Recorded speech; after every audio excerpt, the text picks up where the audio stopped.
कश्मीर में जो कल का दिन गुजरा और कल की रात गुजरी उसमें 10 मजीद शहादतें हो गई। जी हाँ, कश्मीर अवामी एक्शन कमेटी का लॉन्ग मार्च, रावलाकोट शहर सील कर दिया गया और झड़पों में मजीद 10 अफराद की हलाकतें हुई हैं। ये BBC रिपोर्ट कर रहा है, पाकिस्तानी मीडिया तो रिपोर्ट कर नहीं रहा, ना उन्हें इजाज़त दी जा रही है कि वो इसके ऊपर किसी किस्म की कोई भी रिपोर्टिंग करें।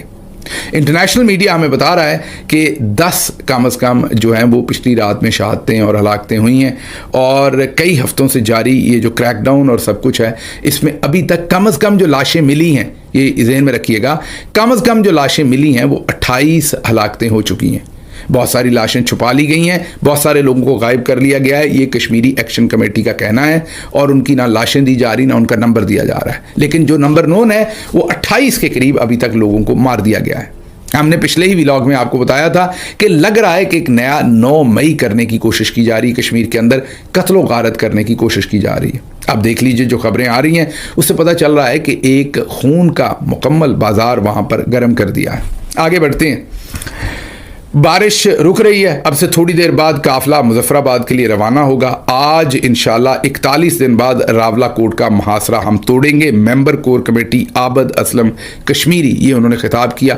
बड़ा ग्रुप, बड़ा हजूम उनके साथ था जब वो कह रहे हैं कि वो मुजफ्फराबाद की तरफ बढ़ेंगे और रावलाकोट का मुहासरा जो है उसको तोड़ेंगे।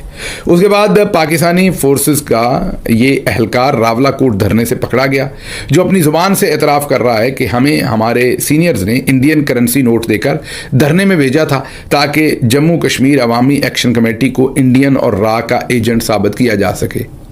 कश्मीरियों ने एक हुकूमती एहलकार, मतलब पुलिस का या लॉ इन्फोर्समेंट का एहलकार पकड़ा है जो कहता है, दिखाता है कि मेरे पास ये करेंसी नोट्स हैं, मुझे इसलिए भेजा गया था ये नोट देकर कि मैं इनको गद्दार साबित करूं और कहूं कि इंडियन करेंसी है और इनके पास से निकली है। सुनिए वो अपना एतराफ़ जुर्म क्या करते हैं।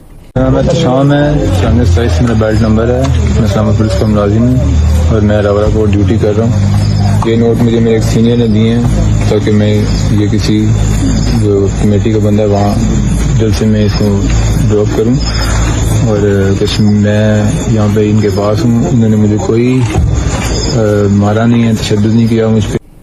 सुन लिया आपने। तो ये सूरत हाल है, हमारे वही पुराने हमारी टेक्स्ट बुक चल रही है, वही पुराने भोंडे तरीके हैं। इंडियन करेंसी निकल आई, इंडियन असला निकल आया, शेख मुजीबुर रहमान जो है वो गद्दार है, बागी है, फातिमा जना गद्दार हैं, बागी हैं, सभी फैज़ अहमद फैज़ सभी गद्दार और बागी हैं, इमरान खान तक सभी आते आते गद्दार और बागी हैं। सिर्फ हमारे जनरल्स जो हैं वो गद्दार नहीं हैं। उनको आपके सामने अप्रैल 1910 की जो ज़मीन दी हुई है ब्रिटिश आर्मी ने, वो अभी तक उनके पास चल रही है। वो गद्दार और बागी नहीं है, बाकी हम सब ख़ानदानी गद्दार, बागी और नीच किस्म के लोग हैं। पता नहीं कहाँ इनके ये बेचारे कहाँ फंस गए हमारे साथ, हम लोगों को यहाँ होना ही नहीं चाहिए था। आगे बढ़ते हैं। तो अगली खबर जो है वो है अवामी एक्शन कमेटी का ये जो हो रहा है मुजाहरा, वहाँ पर एक छोटी बच्ची है। बातचीत सुनिएगा, अगली नस्लों तक नफ़रत कैसे ट्रांसफ़र हो रही है। मेहरबानी हमारे मिलिट्री जर्नल्स की, जिन्होंने दिन रात वो शबाना है ना, शहबाज शरीफ साहब वाली, वही शबाना रोज़, शबाना इनके पास भी है, शबाना इनकी और उनकी शबाना अब मेरा ख्याल है कि मुश्तरक ही है। तो शबाना रोज़ इन्होंने, जर्नलों ने भी मेहनत करके देखिए पाकिस्तान को कहाँ तक पहुँचा दिया। आपने एक गलत फहमी में कभी नहीं रहना। जब आप शहबाज शरीफ को, मरियम नवाज़ को, इन सब को समझते हैं कि ये कसूरवार हैं, ये हैं, ये ऐसे ही हैं जैसे फॉर एग्जांपल जब किसी शख्स को कोई कत्ल कर दे, उसके बाद गिद्दें आती हैं, वो उसका गोश्त नोच कर खाएं, तो गिद्दें भी कसूरवार हैं, लेकिन असल तो कत्ल करने वाला कसूरवार है ना।